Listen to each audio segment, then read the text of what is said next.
Welcome, everyone. Appreciate you all being here today. We're really excited about this topic. We're going to talk about what it means to have a personal brand and why you need one. We have some experts who are going to weigh in for us today, starting with our own in-house expert, our social media manager, Cheryl Thompson. We're also going to have Cassie Sneed from Reputation.com and Samantha Pyle from Green Apple Strategy. So we're going to have three different takes on the different pieces of what it means to have a brand. And with that, I'm going to let Erica introduce our first segment.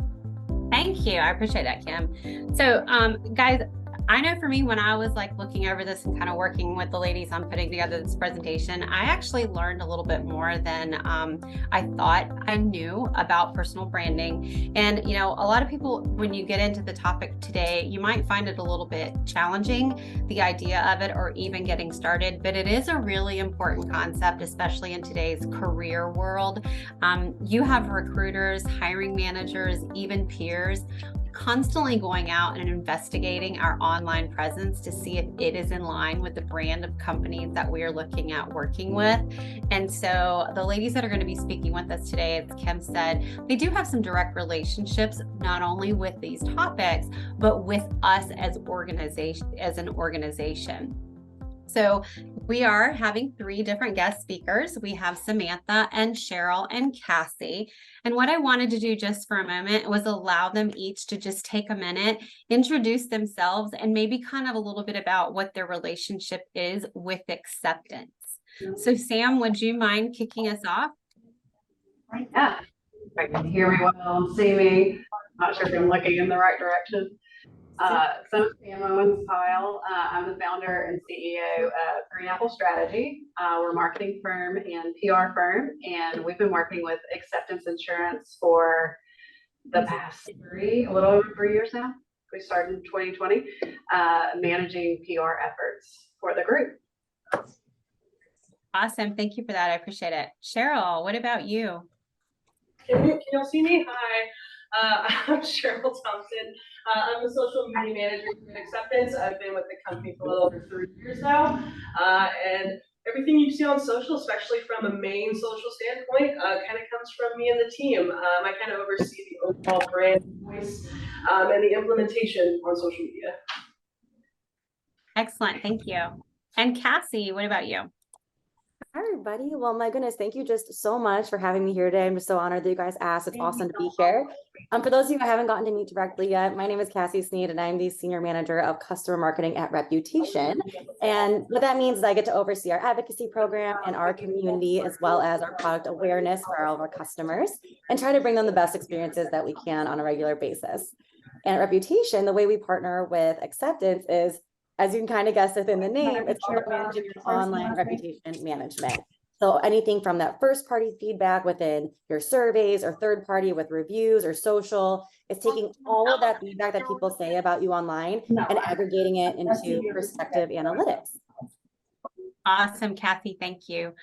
Rachel, I think you might be host. I'm not sure if you've made one of the rest of us host, but I think we might need to do a mute all in the background, because I am hearing some of that.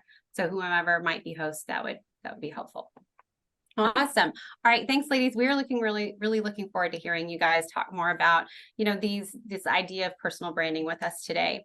One of the things that I wanted to do really fast, and this was just like a quick little icebreaker I was thinking about, is in the chat, I just want you guys, if you would, to just write down some words that come to your mind when you see this symbol and the brand that it represents. The golden arches. Cheap and fast. That's a good one. Big Mac. Comfort food. It's a comfort food. Greasy. Over a billion served. I see that a few times. Nice. I love it, Cassie. That's exactly what I was wondering. Yes, Cassie. In there. The broken ice machine. That's the trend, right? Awesome. If it's working, we don't want it. That's awesome. Over a billion served. Okay, JQ. Yeah. So I saw some pretty cool things in here. And I think that a lot of us, we kind of heard the same thing: golden arches, billions and billions serves, Big Mac, French fries, cheeseburgers. One of the things that I didn't see was Ronald McDonald House. And I don't know how many people, when they look at, McDonald's, go, hey, there's a Ronald McDonald House. My family, many decades ago, actually needed to use the Ronald McDonald House when my cousin was battling leukemia.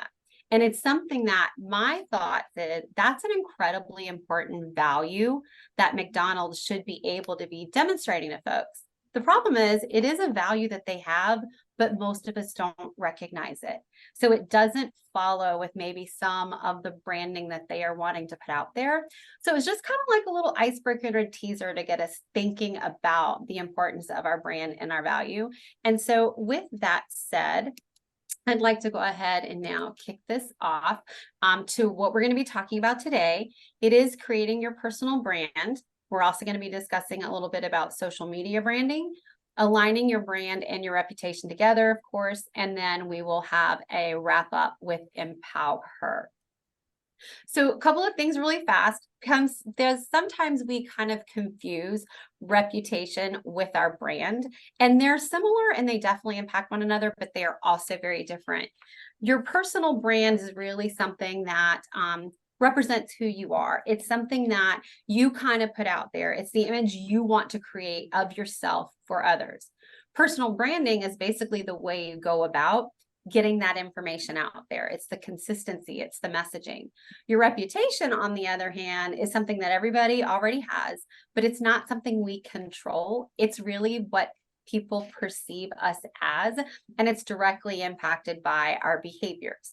So we want to talk again today about those three things, and we are going to go ahead and we are going to get started with Miss Samantha sharing with us a little bit about creating your personal brand. So Samantha, as I go through this, if I'm not catching up with you and you're ready for me to just go to the next slide, just holler at next slide and I'll get you there, okay? And the training room is muted right now, ladies. So we wanted to kick off with what Green Apple does for our clients to make it relative to why am I here today and why am I talking to you guys. So for all of our clients, we begin all work with aligning operational marketing goals together to make sure we're going down the right path, that we've defined the target audiences, and this will all make sense while we're talking about this in personal branding in a second. We define those brand stories, and then we define a proper approach to market.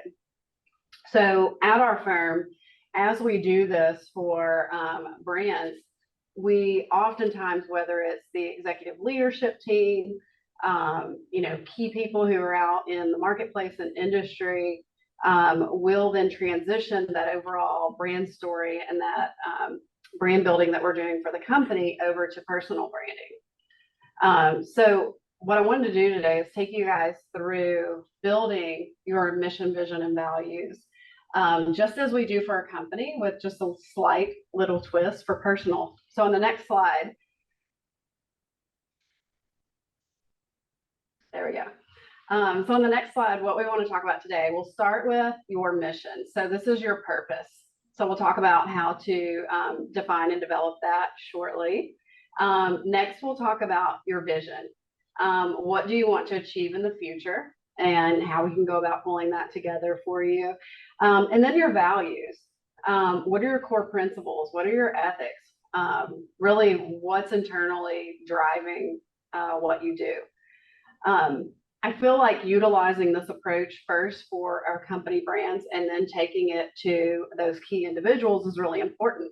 But I think it's amazing that Acceptance is working with you guys to do this for all employees because of social media, which you'll hear a lot about shortly, but because of all these different very public-facing platforms now that are digitally broadcast, you can represent your brand, your personal brand, or your company's brand in a good or bad way pretty quickly.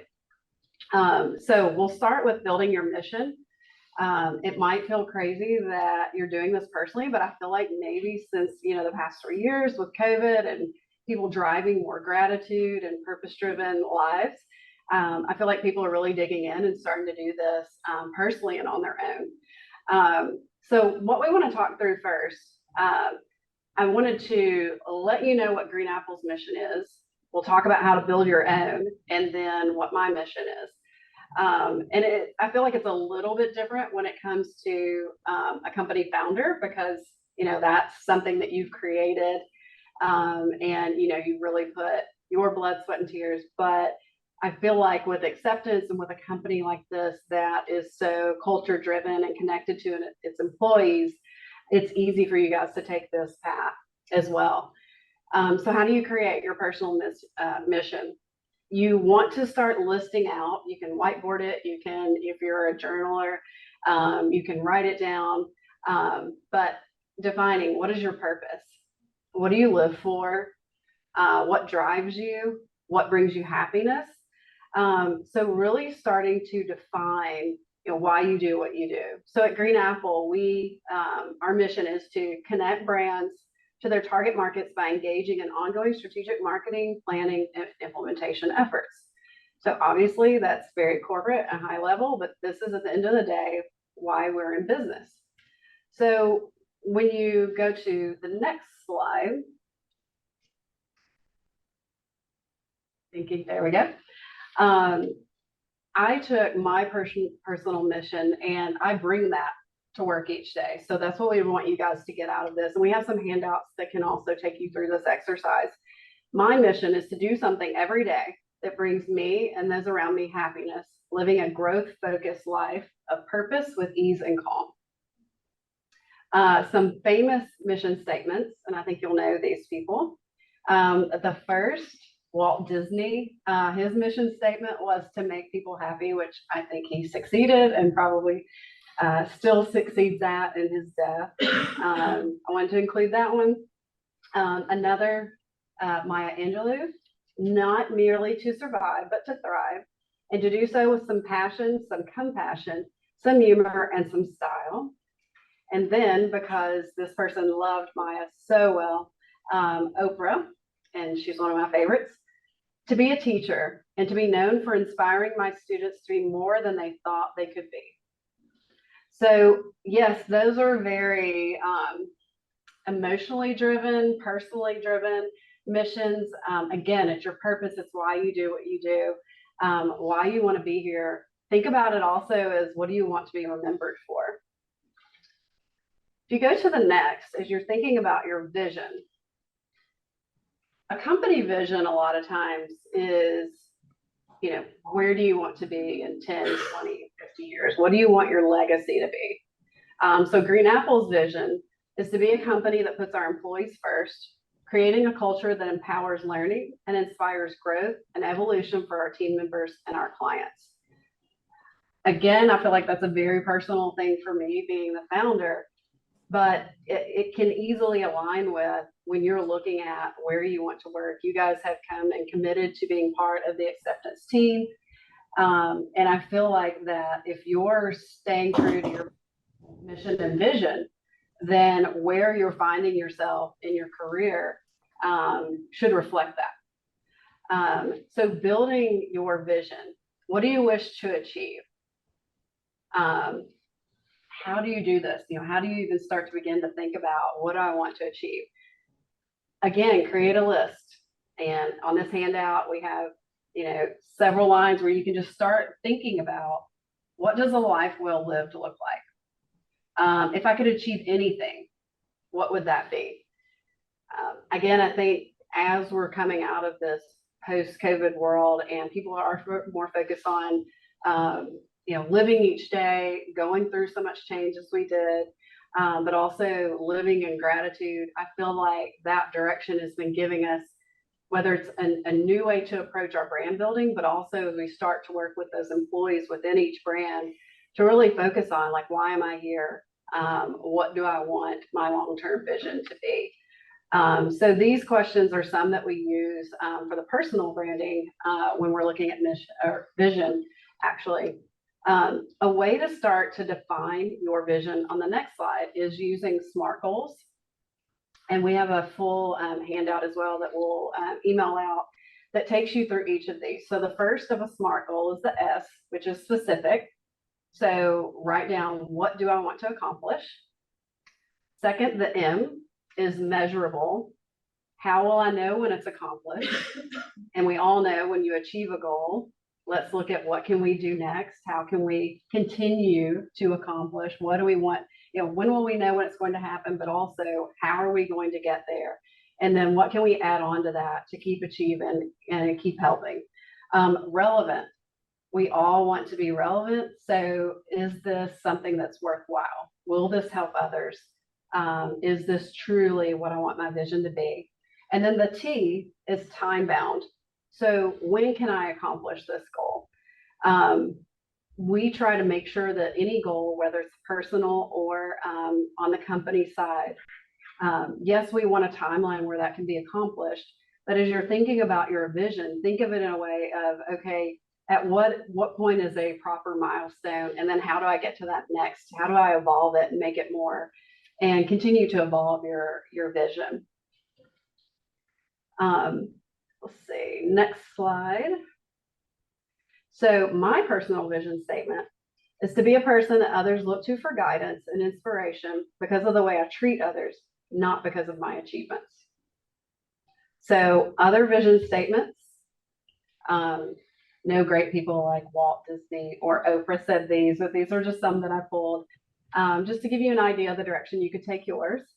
My vision is constantly to break barriers and ceilings, showing others what is truly possible, to live my life so that there are no regrets when it's over, to accomplish something so great that others read about me in the history books in the future, to always project an aura of capability to others so that they are inspired to work with me or move out of my way. So again, you can see with these examples, it's not, my vision is to make this much money or achieve this by this date, but it's still in a way that can be grown upon. And, if you're getting feedback that you're treating others in a way and your vision is to live a life of kindness and treating others well, or guiding or teaching, or, whatever path that is, I feel like there's always an opportunity where you feel like, wow, I've gotten there. How can I make it even better?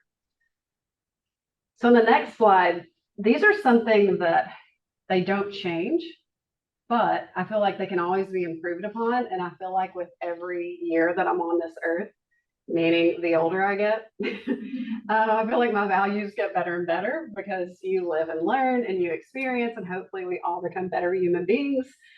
But your values are your core principles. We all have seen it, especially if you walk into a hospital, a lot of corporate settings. I should have looked around to see where. By our courtroom. Thank you. I was like, I read so many different things, and I came to the opening, which beautiful, beautiful place. Oh, here we are. You guys have them right here on your wall in your Acceptance University.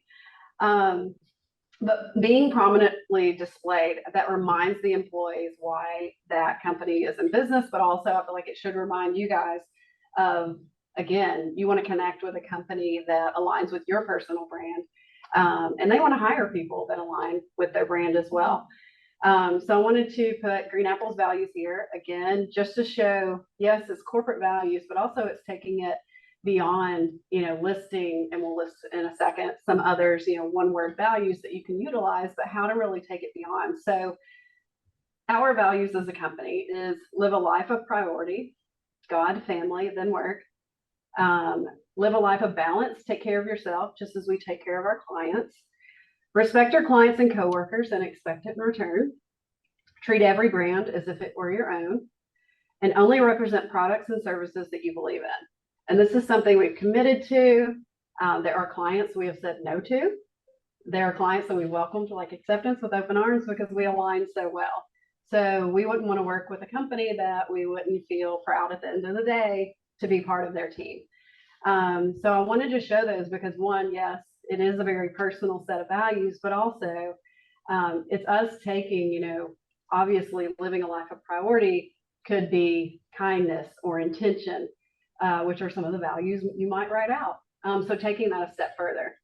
On the next slide, we actually talk about those. So how can you build your values?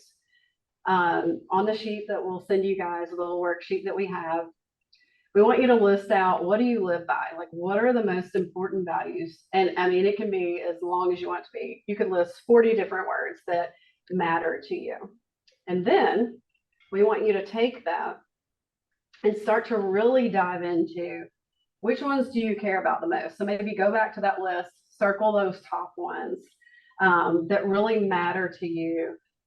Which values form your ideal standard? So then take it down to the top 3 or 5. Once you do that, let's say you landed on these 3 that I listed here: patience, self-control, dependability. Then define what that true value means to you. Like, what does dependability mean? Is it being a friend someone can lean on, and knowing that I've surrounded myself with a community that I can also lean on? So really taking your values to that next step, and then using that with who you surround yourself with, whether it's where you work. Who you... From boarding, you're going to go through all this technical insurance stuff. And when you get in the real world of what you have to do, there's none of that stuff. Sabrina will tell you. I was telling her, you're going to go through onboarding, which is good. But once you get in the real world of what you got to do every day, it's way different. It's way different. Hey, Sam, would you, I'm sorry, would you mind repeating a little bit about what was mentioned in the room so those of us online can hear of it? It sounded like it was a good conversation. Yeah, why not? Erica, we were just asking for you to mute Sabrina, please. Oh, okay. Thank Whomever you. has host, can we do that? I don't have host. Done. I can try. Thank you. So hopefully you guys got that. Narrow it to your 3 to 5. On the next slide, the importance of an elevator pitch. You guys heard this concept?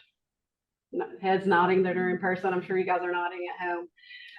Elevator pitch, think of it as this should be taking your mission, vision, and values, using all of that information, and being able to tell people who you are, what you do, and why you do what you do. And we call it an elevator pitch because you should be able to summarize that. And a lot of times I talk a lot of, you can't tell. So I'm like, I should be on an elevator to the top of the Empire State Building with my elevator pitch, but you should really shorten it. And it should be maybe a 10-story elevator ride. But you want to be able to clearly and concisely tell someone your story. So by creating your mission, vision, and values at first, that's your core story, your core content. But then you utilize what you've learned about yourself to then create your elevator pitch, which is also building out your true brand story. So think about this in maybe like 30 seconds or less to tell someone who you are, maybe where you work, what you do outside of work, and why you do that, why you're committed to working here, and why you volunteer with the American Cancer Society, and what that means to you. That's a way for, and we'll talk about how to utilize that in a second, but by developing your brand story with these core 3 pieces, you're really going to get to, again, your true why and why you exist, why you do what you do. Because we all want to have purpose and mission and a driven approach in the end. So in the next slide, this is where we take everything we just talked about and build your actual brand story. So your brand story should identify your beliefs and your personal objectives, as we just talked about. It should also outline a set of goals, both short-term and long-term, that embody those values that we've talked about in those initial sections.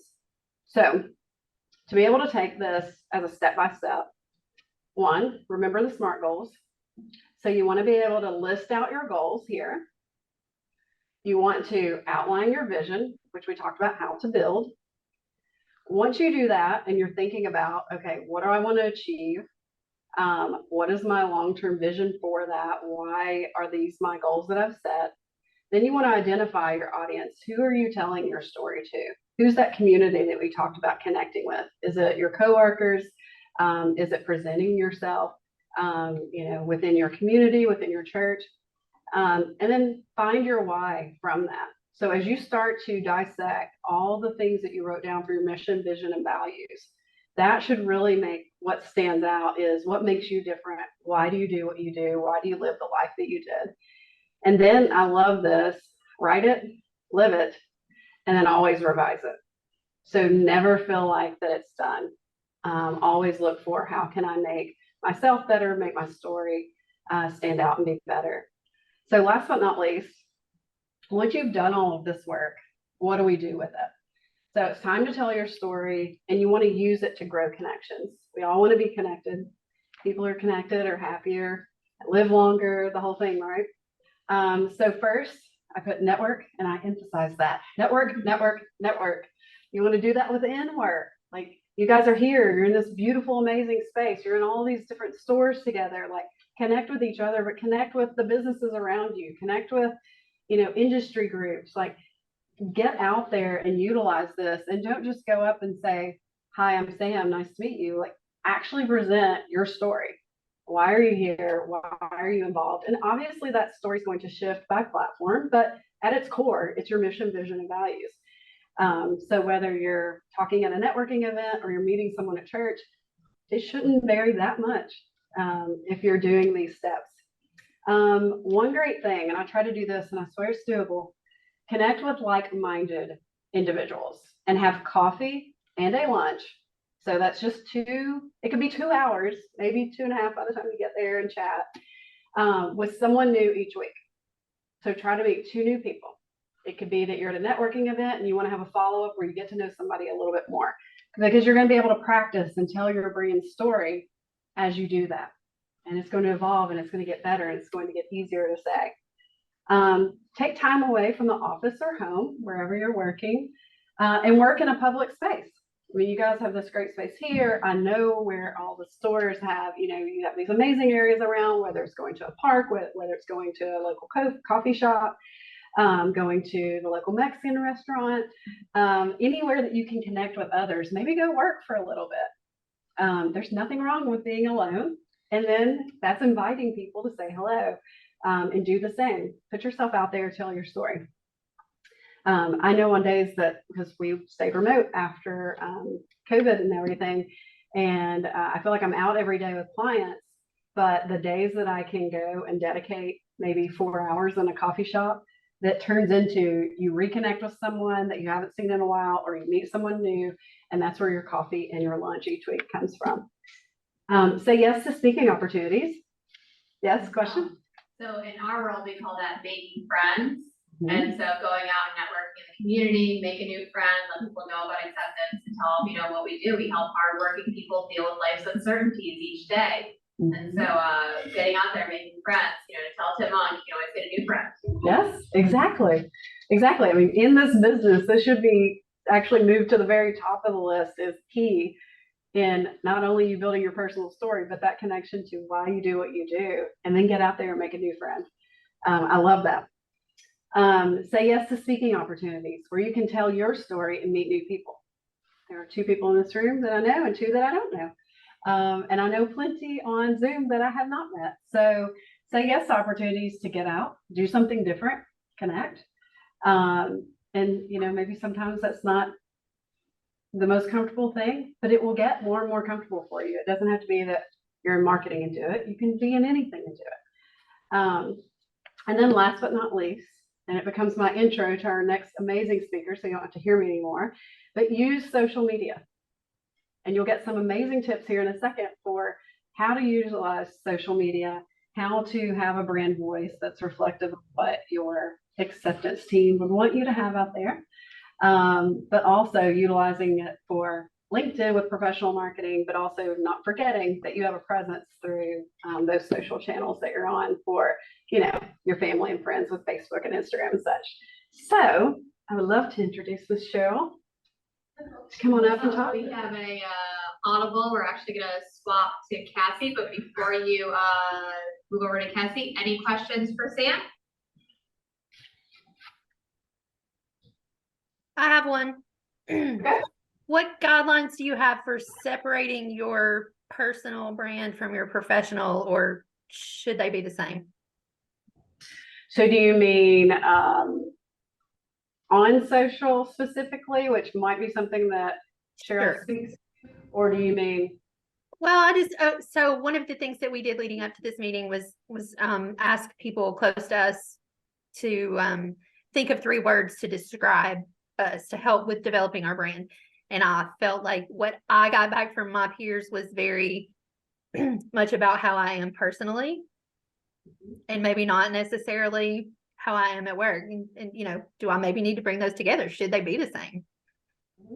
I would encourage you to bring those together because I feel like I encourage my team to do that, and that enables them to have closer relationships.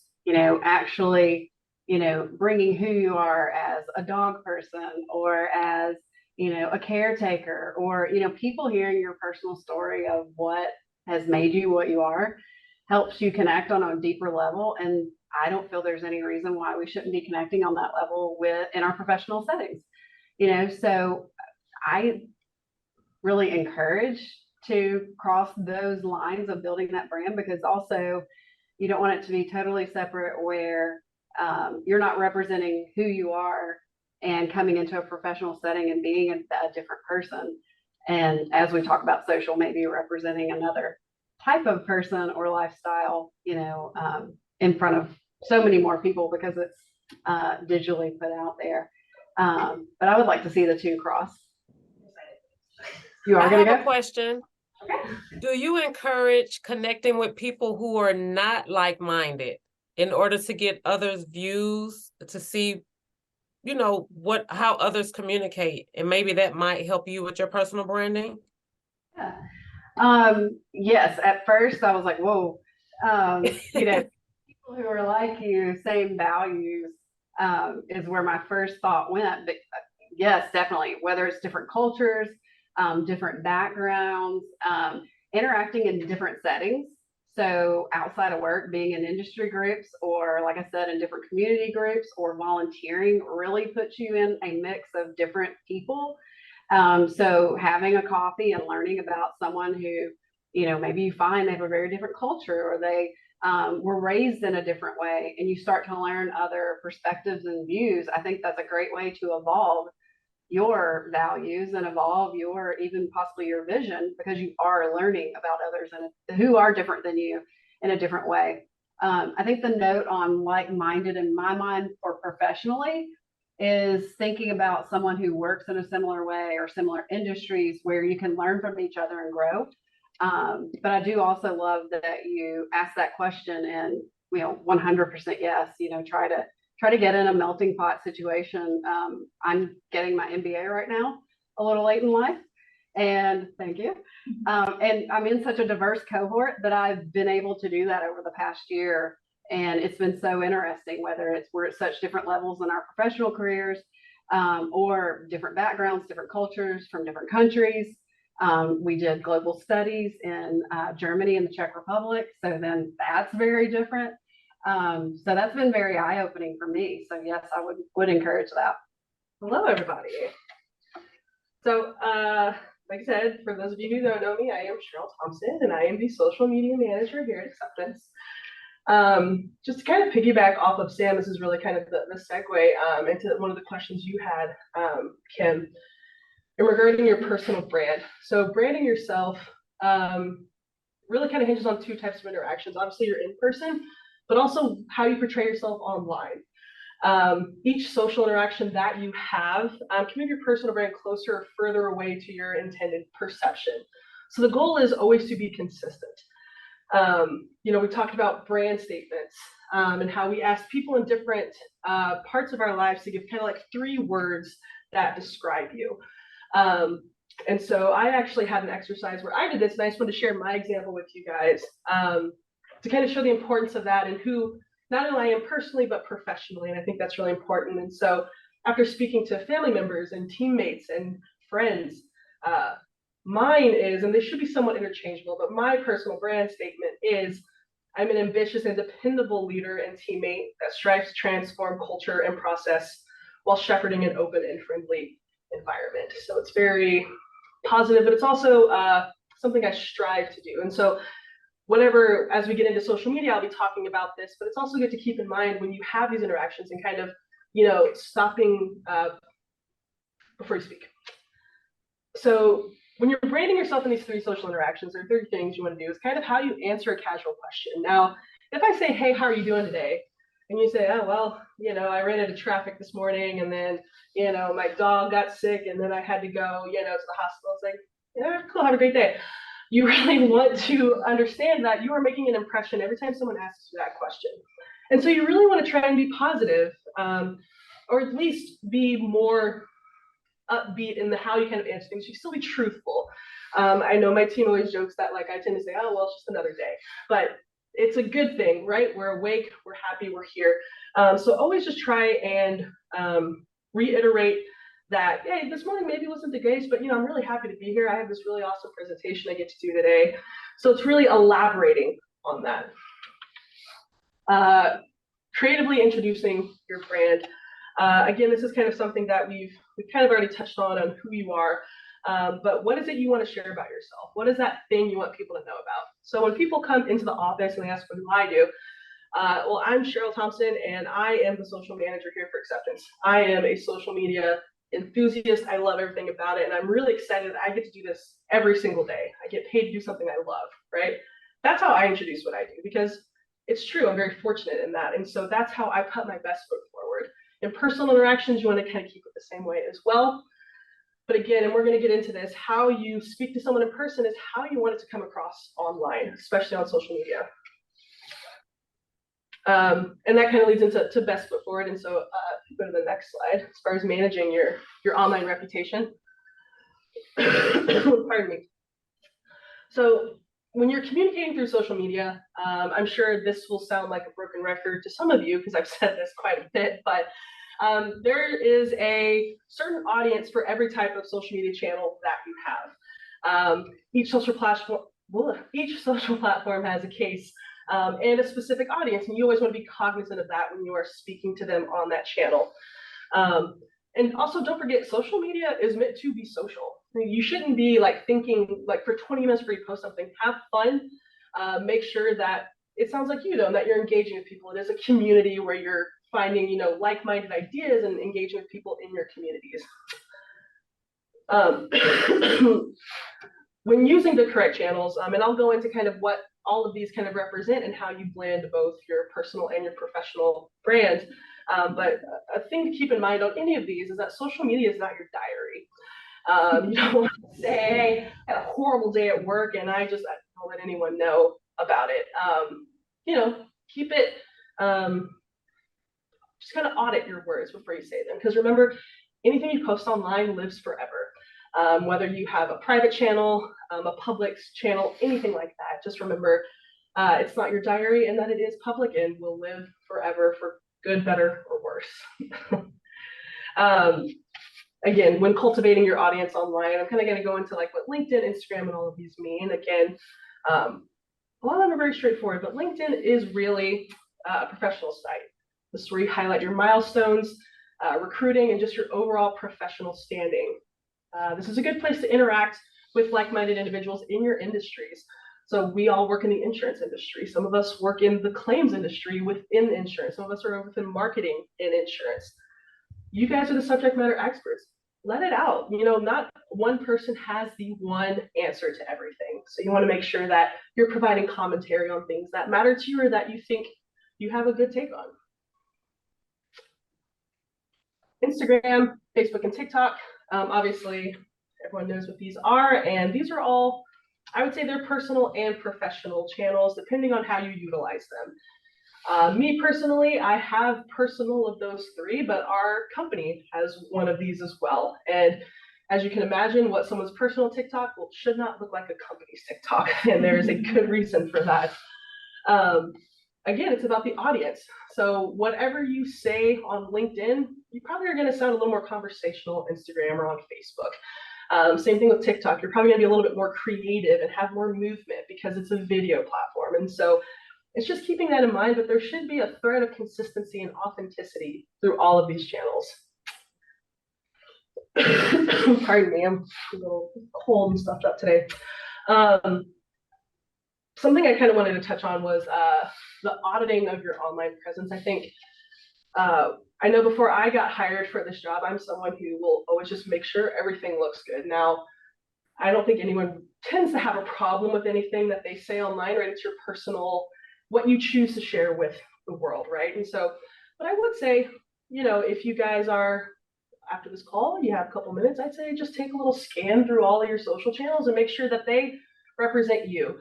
Or as I like to say, if your grandma saw this, would she be okay with what you posted, right? She may not understand it, but she'd be like, yeah, that's my granddaughter, that's my grandson, I get it. Okay, so I kind of used myself as an example for online personal brand.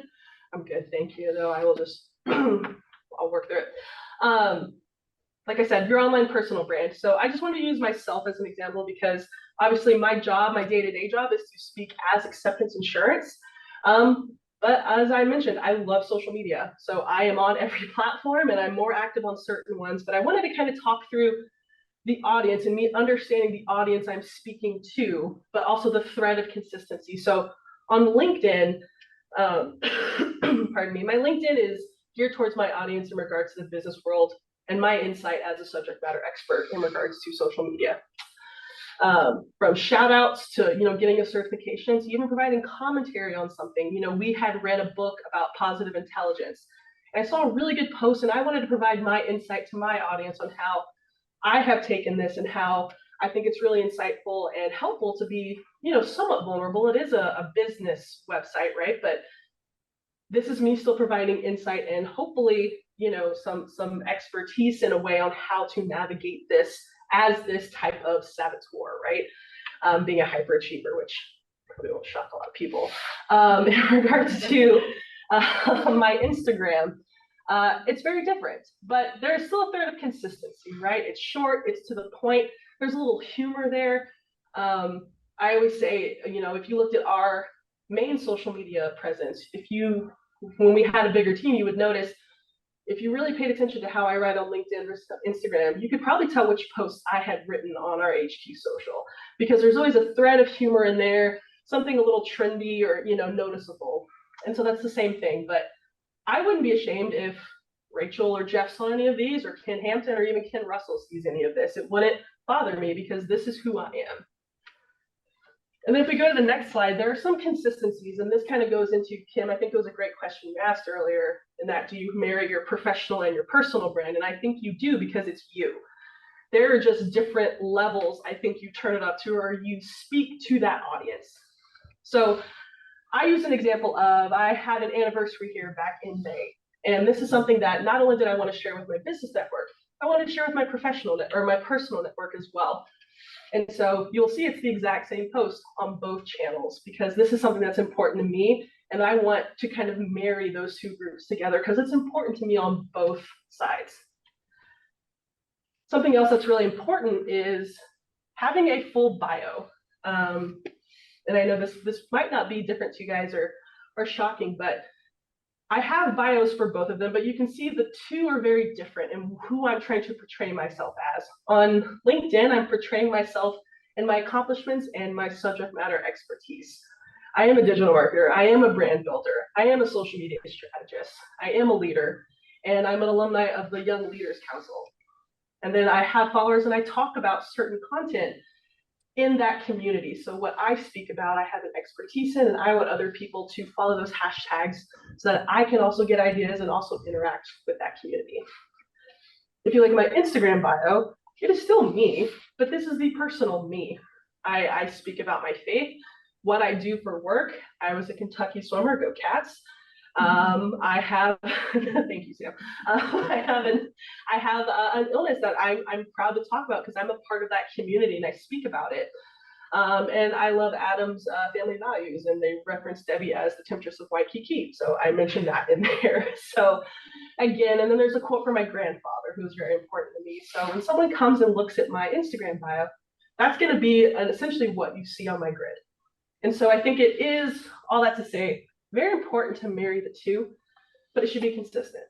Like I said, not every post needs to be on every channel, and I know that sounds like a broken record to some of you, but it really is important because this is who Cheryl is. I'm a social media manager, but I'm also a friend. I'm a daughter. I'm someone with an illness. I'm a former athlete. I have so many things that define me, but that should be consistent, specifically in your professional day-to-day life. So managing your online reputation, again, obviously using social media is so important. And I think something that maybe is lost is that social media plays a role in your personal brand, whether you have a presence online or not. So you have a personal brand and if you're on social, people can find you quickly. But if you don't have one, it also could have the adverse effect. Are they not tech savvy enough to have a social media presence? Do they not know how this works? Do they have something to hide?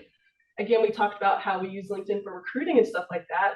When they conduct background checks now for hiring, they're looking at all of your social media. And while thinking you don't have one could be helpful, it could be just as harmful nowadays because social media is so prominent and prevalent in our everyday lives now. It is here to stay. Now, whether the channel is essentially the flavor of the month, but it'll always be prominent. So that's something to keep in mind.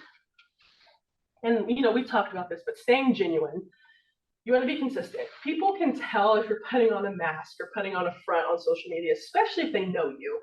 Now, I talk to someone a certain way, but then they're over here talking like super professional, but I know over here, you know, they don't know how to form like a cohesive sentence, right? Something's not clicking, right? You want to be consistent because you don't want to surprise someone. But that's not to say that if it isn't consistent, that that's a bad thing.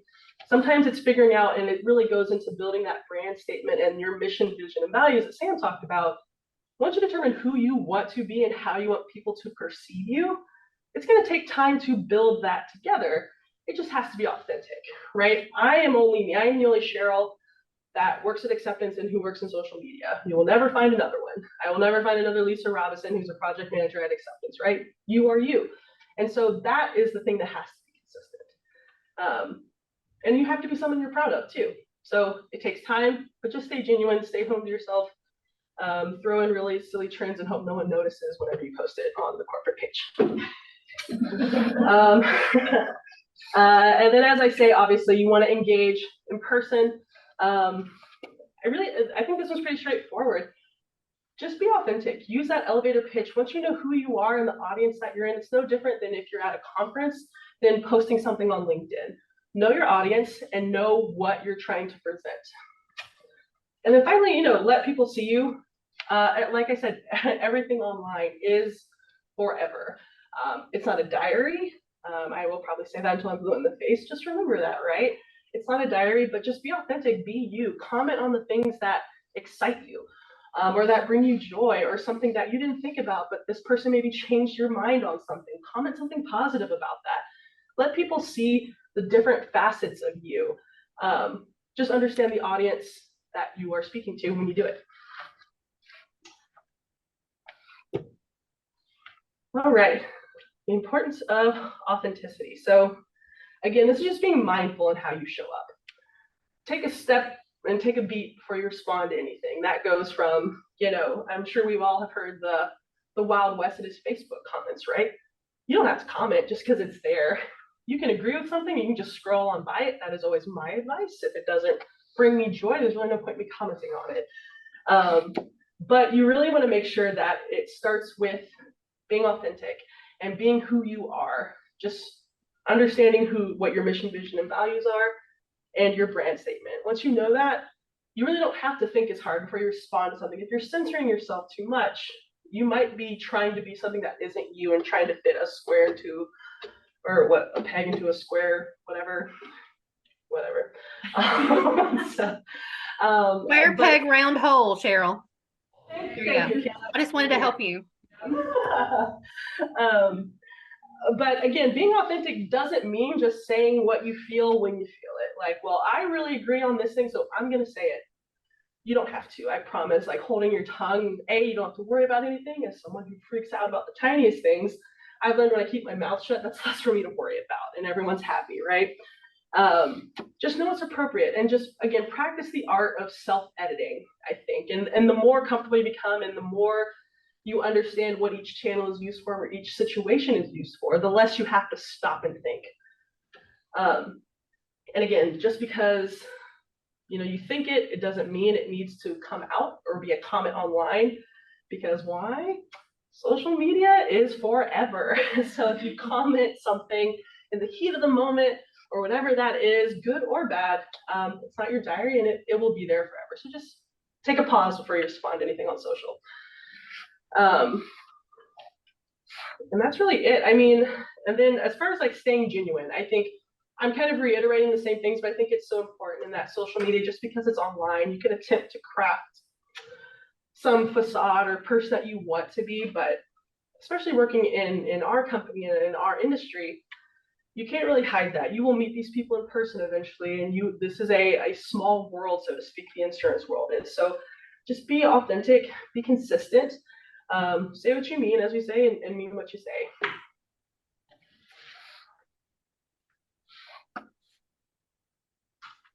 All right, yay.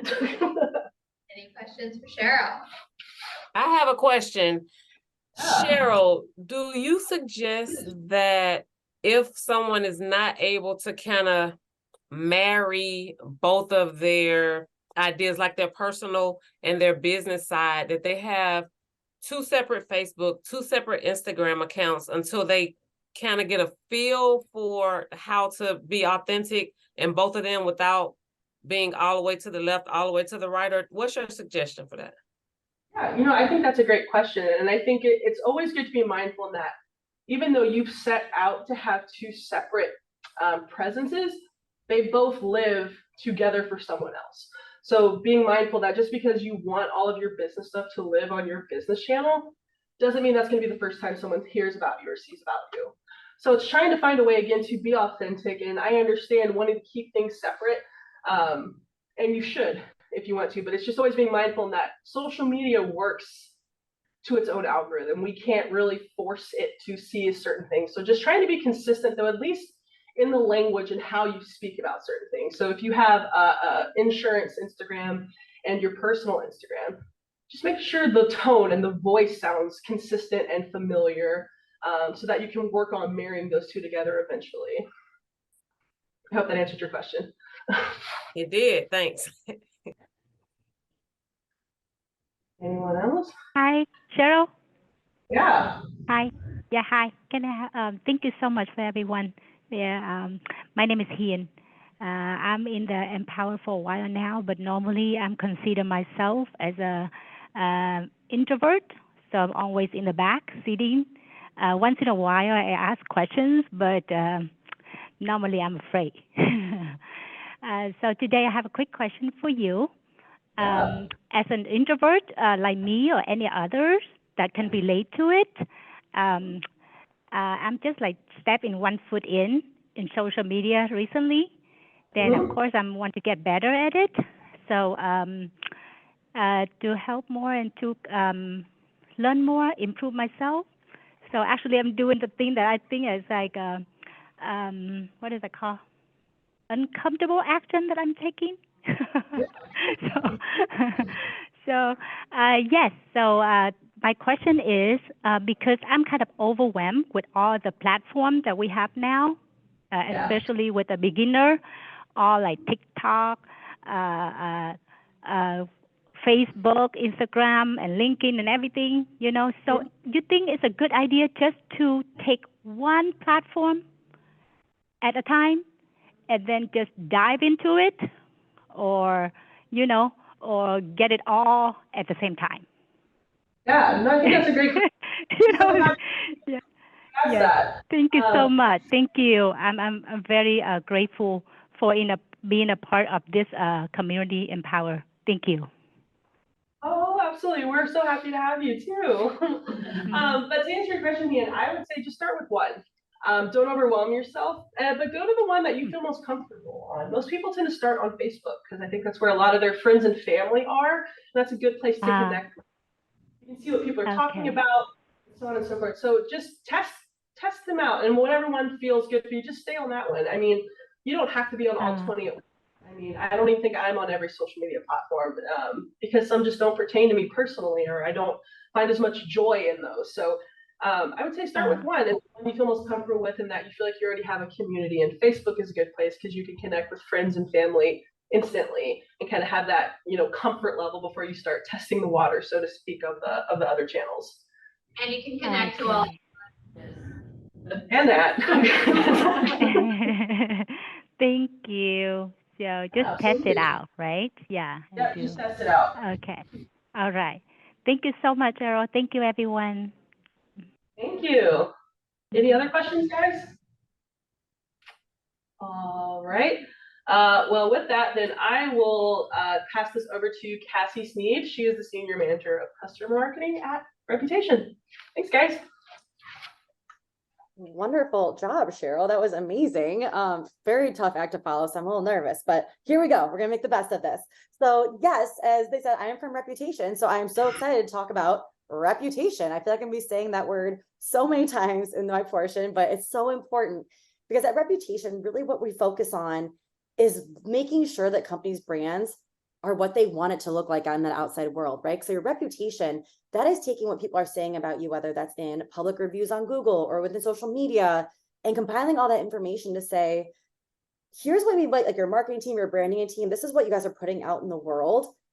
But from a reputation standpoint, this is how people are actually seeing you. And so it's giving brands the opportunity to feel and see what that gap might be between the brand and the reputation and how to close that gap. And we're gonna do the same thing today and talk about your personal reputation and how you might be able to close the gap between what you're putting out there in the world and how people are seeing you.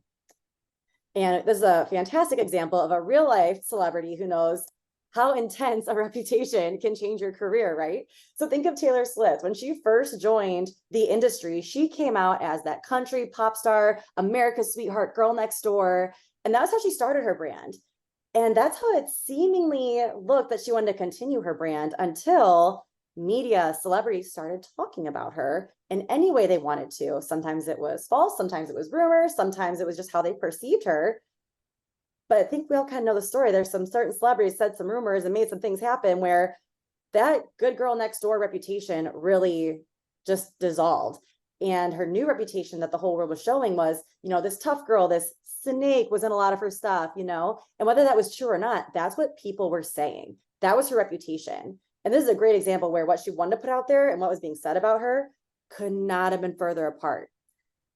But what I love what she did here, she was one smart businesswoman, because instead of just trying to fight what people were saying and leading into who she wanted to be originally, she leaned into that reputation, right? She completely changed her genre. She owned that bad girl sense, if you will, and made a whole album and then made millions or billions off that album.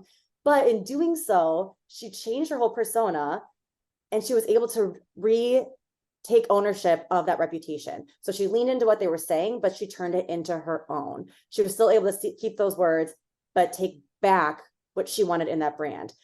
And I love that example because that's how we can really look and perceive our branding to our reputation today. So let's move on real quick from the next slide and see what really does that reputation mean, right? So you're thinking about your reputation. This is the tricky part of your branding where you don't always get 100% control of what people are saying about you, whether it could be on social media, if they leave a comment or they see your post and don't leave a comment, what they're thinking about you and maybe saying to somebody else. This could be from a professional standpoint. Perhaps you're giving a presentation or you deliver a project, what other people think of your work.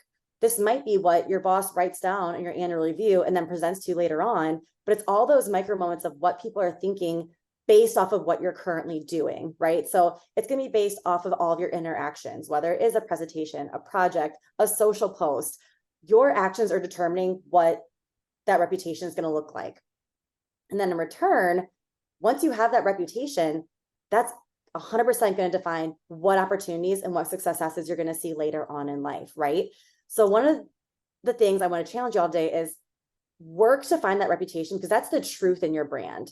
There's a great quote from Doc Rivers, NBA player, NBA coach, who was fantastic. And one of the quotes he said that I think applies to reputation just so darn well is that an average player wants to be left alone. A good player wants to be coached, but a great player wants the truth. And your reputation is how people are truly perceiving you. So it's critical to understand what people are saying, to understand what that perception looks like, and to see how it aligns with your brand. So if we go to the next slide, I believe when we were preparing for this presentation, I heard about a project or an example, a practice that you guys were working on where it's think of 3 different descriptors that define you. So whatever you want those 3 descriptors to be, think of them in your head, maybe write them down really quick, jot it down. Think of those things 1, 2, 3. If you want people to describe you in 3 words, what would that be? And then on the other hand, if you had a peer or a mentor or a boss and you went to them and asked, hey, I want you to describe me in 3 words, 1, 2, 3.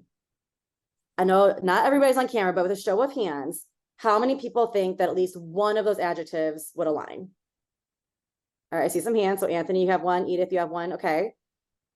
On a show of hands, how many think that at least 2 of those 3 adjectives would align?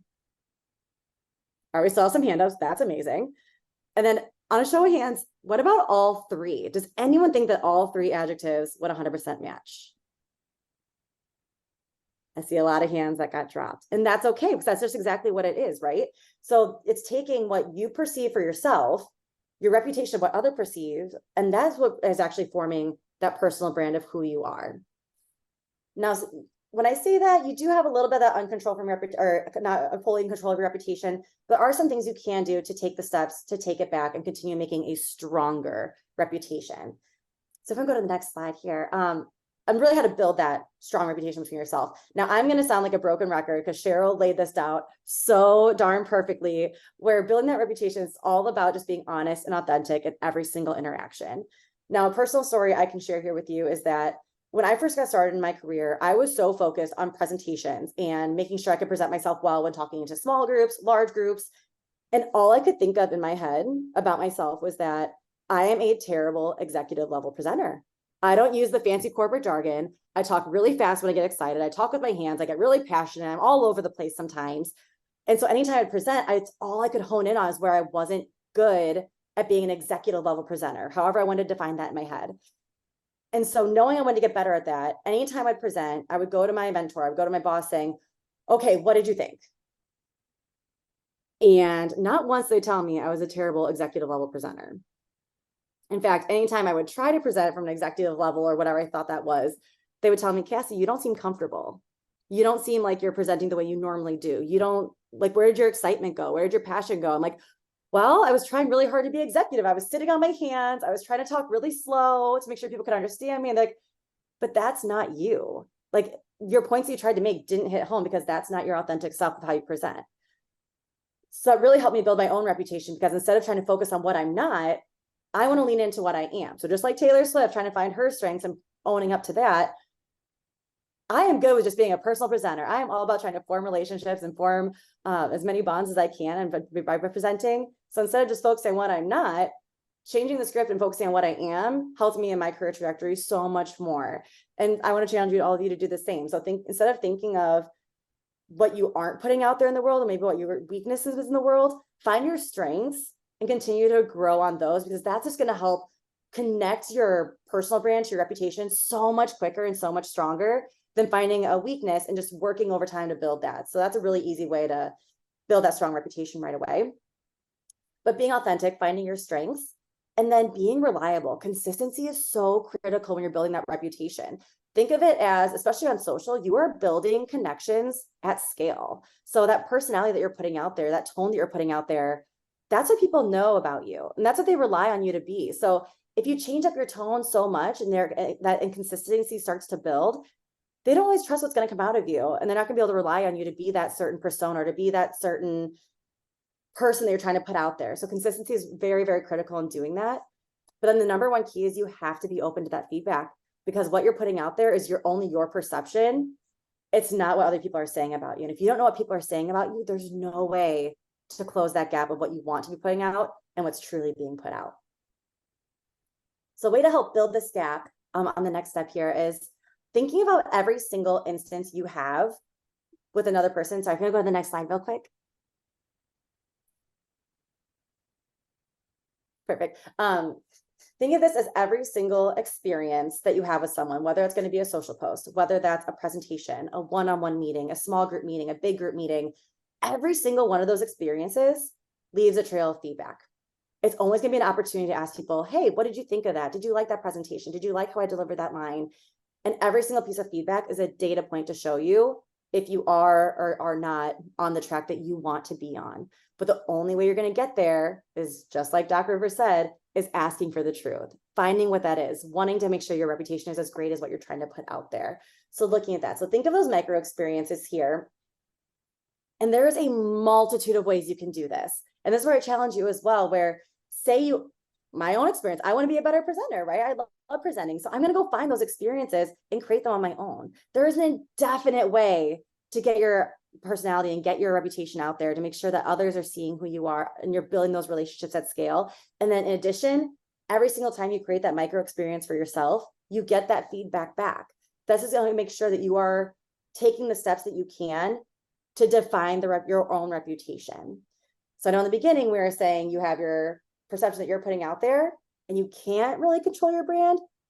This is the way you can actively take your step by step to create different micro experiences to eventually create your whole reputation as an entire brand. So think of these micro experiences. I want to challenge you to try to find 1 or 2 additional ones that you can take to continue building the brand that you want to put out there. And now I do want to talk about, there are instances where sometimes your reputation is not reflective of what you want to put out there at all. It happens. We are humans. We make mistakes. I know for me personally, I am 98% of the time, I am a walking exclamation mark. I get real excited over the smallest things, but I'm human. Sometimes I'll have those weeks where I'm super stressed out and maybe I'm not putting out that persona that, I really want to be. Like I'm not putting out that person 100% of the time. And that's okay. Nobody's perfect. Nobody's going to be able to do that at 100% of the time for every single interaction.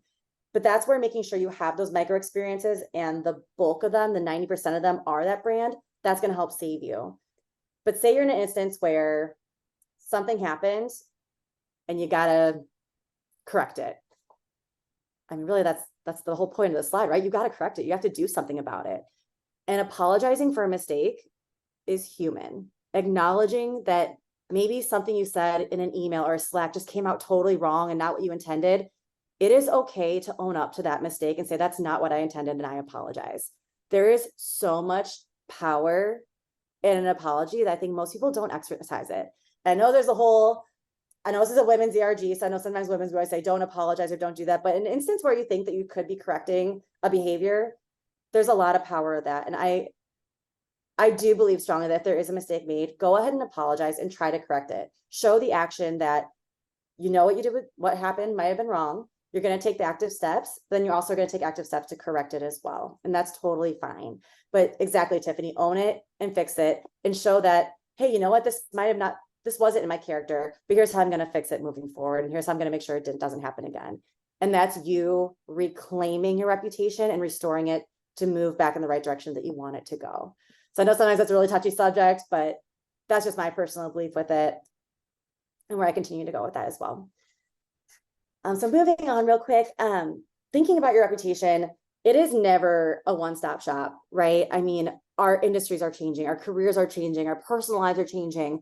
Lord knows the career woman, the person I was 5 years ago, that's nowhere who I am today. Not that I don't love her. I respect her. I learned from her, but I definitely grew from where she was 5 years ago. And I can say with full confidence that the woman I'm going to be in 5 years, totally different person too, but learning and growing from where I am now.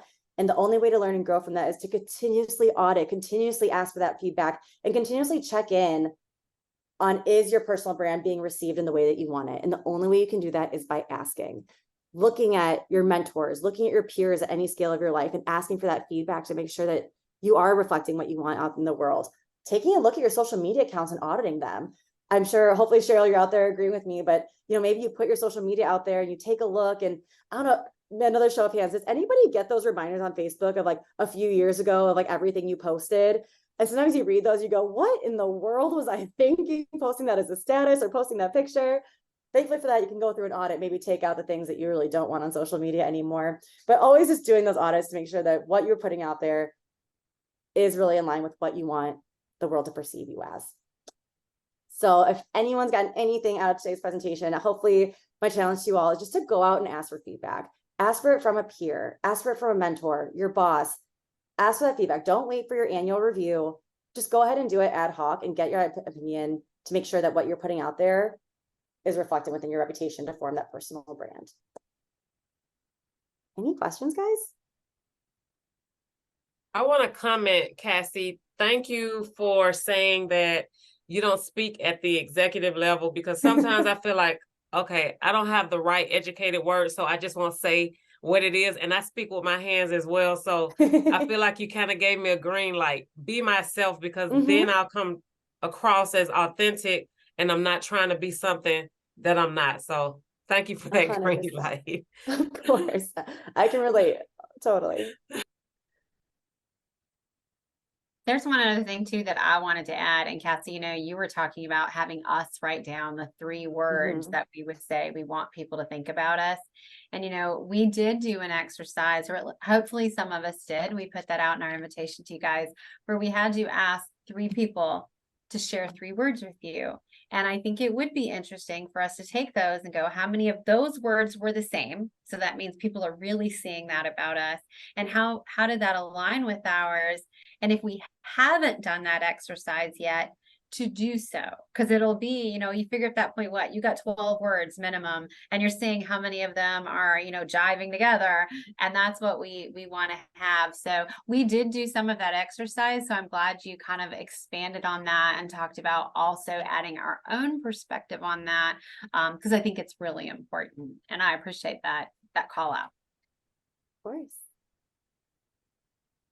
So does anyone have any, questions, you guys, for Cassie or any of our other ladies before we do wrap it up today? I know we're super excited to have had all of them speak with us and share their experience. I know that, like I said, when I was talking with them before we presented today, I learned a lot, and I was really excited about having them talk with us. So, just again, anybody have any questions before I show you one of our takeaway action items? All right, then. Well, Sam earlier had mentioned some information about some takeaways. So she provided us with these tools that are really about helping us set SMART goals for what it is we want to accomplish within our brand, and also a way for us to kind of self-evaluate our mission, vision, and values. So this is something that we'll be sending out as a follow-up. And in fact, we'll have it placed on our EmpowHER website. So you can also go there if you need to download it, so that it's made available for everyone.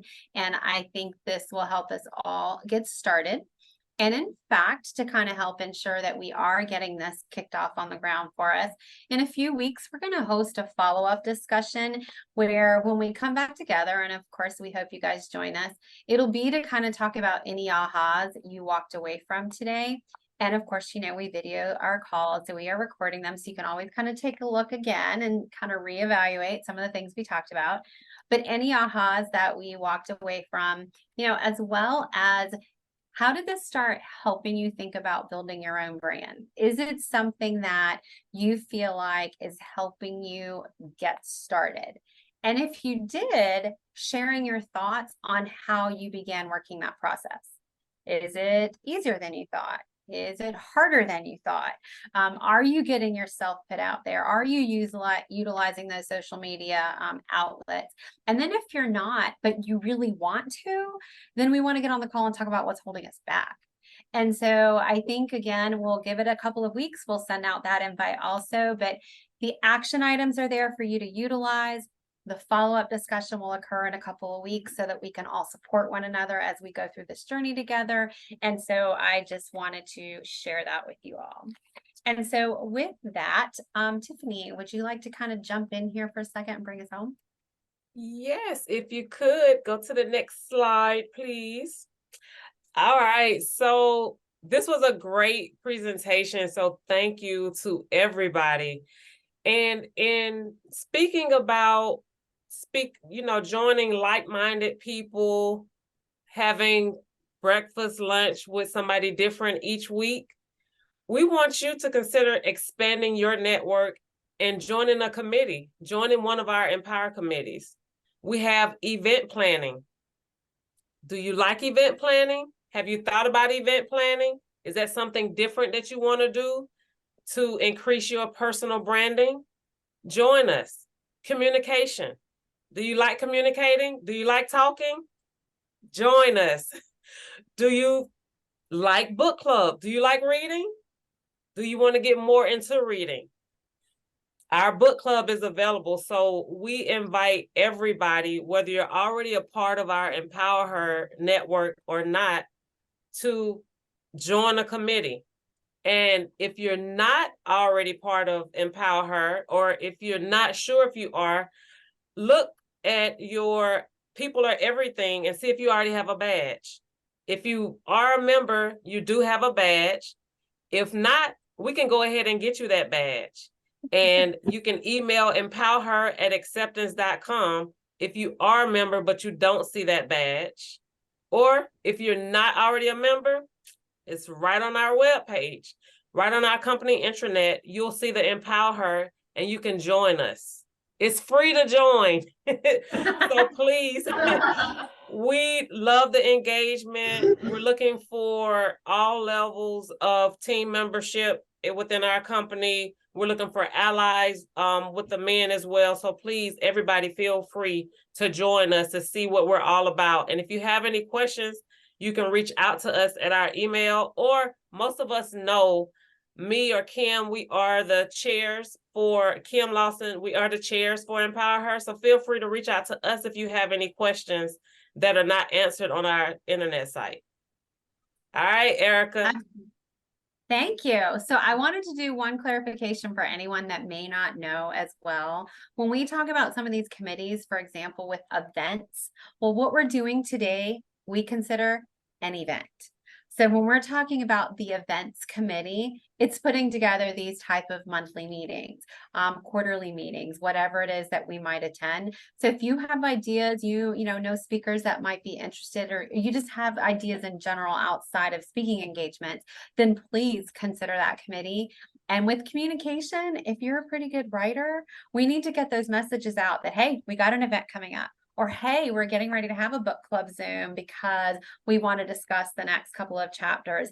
And by the way, guys, we'll be sending out the Zoom book soon. I was thinking about giving you like a teaser today, but I think we might just wait so it all comes out to everybody at one time. But you guys have made your book selection, so we're really excited about launching that out and sharing it with you all very, very soon. But I did want to do just a little bit of clarification around those three committees in case anyone had questions about that. But with that said, we want to obviously thank you guys for attending today. We always appreciate our audience and the support that you guys provide us. Hopefully we are providing you with some, great information as well, and something that you want to continue to come. Remember what Sam said, network, network, network. Okay. All right, team. Thank you guys so much.